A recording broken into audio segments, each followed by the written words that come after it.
வந்து doctor Rupesh Kumar, neuro surgeon, என்னோட team colleagues doctor Arulvelan neuro anaesthesia, doctor Saranyan neuro surgeon, doctor Harish Chandra neuro surgeon, and mister Srikanth தலைமை இயக்குனர் இந்த மருத்துவ ஹாஸ்பிட்டலோடது. ஸோ இன்னைக்கு வந்து ஒரு முக்கியமான ஒரு பேஷண்ட்டோடைய சக்ஸஸ் ஸ்டோரியை பகிர்ந்துக்கிறதுக்கு தான் இந்த ஒரு அழைப்பு கொடுத்துருந்தோம். அதாவது ஒரு அந்தமான்லேருந்து ஒரு 51 வயசு மிக்கத்தக்க ஒரு லேடி, அவங்களுக்கு வந்து ஒரு யூட்ரஸ் ப்ராப்ளம்னால யூட்ரஸ் சர்ஜரி பண்ணியிருக்காங்க. பண்ணி முடிச்சு நல்லா ரெக்கவர் ஆகிட்டு இருக்கும்போது அடுத்த நாள் திடீர்னு மயக்கமாகி கோமா ஸ்டேஜுக்கு மாதிரி போக வேண்டிய சூழ்நிலை அவங்களுக்கு. ஏன் இந்த மாதிரி யூட்ரஸில் ஆப்ரேஷன் பண்ணி கோமா ஸ்டேஜுக்கு போகும்போது அங்கே ஸ்கேன் பண்ணி பார்த்துக்கும் போது தான் தலையில் வந்து ஒரு பெரிய கட்டி 8 சென்டிமீட்டர் அளவுக்கு ஒரு கட்டி இருந்தது தெரிய வந்திருக்கு. அது மூளைக்கு அடியில் ஸ்கல் பேஸ் டியூமர் அப்படின்னு சொல்லுவோம். அந்த கட்டி என்ன ஆயிருக்குன்னா, அந்த கட்டி சைலண்டாக இருந்திருக்கு. அவங்களுக்கு வேறு சிம்டம்ஸ் எதுவுமே அவங்களுக்கு முன்னாடி கொடுக்கல. ஸ்பைனல் அனஸ்தீசியா கொடுக்கும்போது அந்த ஸ்பைனல் அனஸ்தீசியா கொடுத்து அந்த நீர் ஸ்பைனல் நீர் கொஞ்சம் ஒரு 2-3 நாளைக்கு வெளியேறும். அந்த மாதிரி வெளியேறும்போது தலையில கட்டி ஏதாவது பெருசா இருந்ததுன்னா திடீர்னு அந்த ப்ரெஷர் ஜாஸ்தியாகி கோமா ஸ்டேஜுக்கு போறதுக்கு வாய்ப்பு இருக்கு. அந்த மாதிரி தான் இவங்களுக்கு ஆயிருக்கு. ஸோ அதனால உடனே எங்களை கான்டாக்ட் பண்ணாங்க, என்ன பண்ணணும்னு கேட்டு. அவங்க உடனே வந்து இவங்களுக்கு ஆப்ரேஷன் பண்ணது ஒரே தீர்வு, வேற வழி இல்லைன்னு சொல்லி உடனே அங்கே அந்தமான்ல வந்து நியூரோ ஃபெசிலிட்டிஸ் இல்லாதனால உடனே ஆம்புலன்ஸ்ல ஏர் ஆம்புலன்ஸ்ல ஷிஃப்ட் பண்ணி இங்கே கூட்டிட்டு வந்தாங்க. இங்கே மயக்க நிலையில தான் இருந்தாங்க. வந்து நாங்கள் உடனே பார்த்து எம்ஆர்ஐ ஸ்கேன் பண்ணி அந்த எந்த கட்டி எந்த லொக்கேஷன்ல இருக்கு, அதை சுற்றி உள்ள நரம்புகள் என்னென்ன இருக்கு, எப்படி இதை பாதுகாப்பாக எடுக்கலாம்னு ரொம்ப டைம் கொடுக்கல எங்களுக்கு. ஏன்னா பேஷண்டோட கண்டிஷன் அந்த மாதிரி. ஸோ எவ்வளோ சீக்கிரம் பிளான் பண்ண முடியுமோ பிளான் பண்ணி அடுத்த நாளே நம்ம இந்த கட்டி மூளை வீக்கத்தை குறைக்கிறதுக்கு மருந்துகள் ஸ்டார்ட் பண்ணி ஐசியூலே அட்மிட் பண்ணி அன்னைக்கே ஆப்ரேஷன் பண்ணிட்டு வந்த உடனே ஆப்ரேஷன் வந்து அந்த ஸ்கல் பேஸ் சர்ஜரின்னு சொல்லுவோம். அது கொஞ்சம் காம்ப்ளெக்ஸான ஒரு சர்ஜரி. ஏன்னா மூளைக்கு அடியில் எல்லா ரத்த குழாயும் நரம்பும் அந்த மூளைக்கு அடியில் வழியாக தான் போகும். யூஸ்வலாகவே இந்த மாதிரி ஒரு சர்ஜரியே காம்ப்ளெக்ஸ் தான். ரொம்ப பிளான் பண்ணி தான் அந்த மாதிரி சர்ஜரி பிளான் பண்ணுவோம். ஆனால் இவங்களுக்கு வந்து ஒரு இக்கட்டான சூழ்நிலை, எமர்ஜென்சியாக பண்ணக்கூடிய ஒரு சூழ்நிலை இருந்தாலும் அந்த எம்ஆர்ஐ ஸ்கேன்ல சில விவரங்கள் தெரிஞ்சதுனால உடனே ப்ரொசீட் பண்ணி அந்த கட்டியை நல்லபடியாக ஆப்ரேஷன் பண்ணி எடுத்துட்டோம்.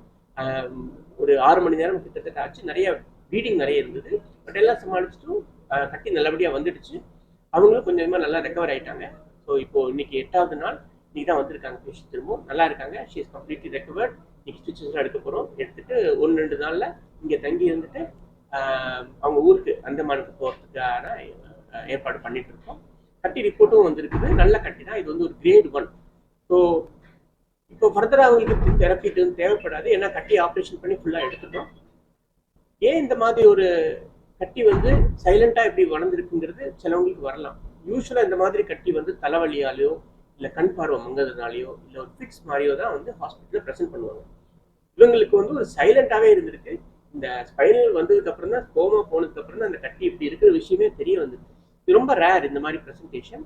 அது எவ்வளோ பெரிய கட்டி, சின்ன கட்டி தான் அண்டர்ஸ்டாண்ட் பண்ணிக்கலாம். 8 சென்டிமீட்டர் கட்டி வந்து பிரெயினில் சைலண்டாகவே இருந்திருக்கு. அதனால தான் மேபி அவங்களுக்கு ரிட்ரோஸ்பெக்டிவ் அப்போ தலைவலிக்குதுன்னு சொல்லியிருக்காங்க. பட் யூஸ்வலாகவே யாரும் அதை பெருசாக எடுத்துக்க மாட்டாங்க, தலைவலி தானே சொல்லிட்டு. அதே மாதிரி தான். அதனால வந்து தலைவலி ஏதாவது இருந்ததுன்னா, தொடர்ந்து இருந்ததுன்னா கண்டிப்பாக மருத்துவரை ஆலோசிக்கணும்.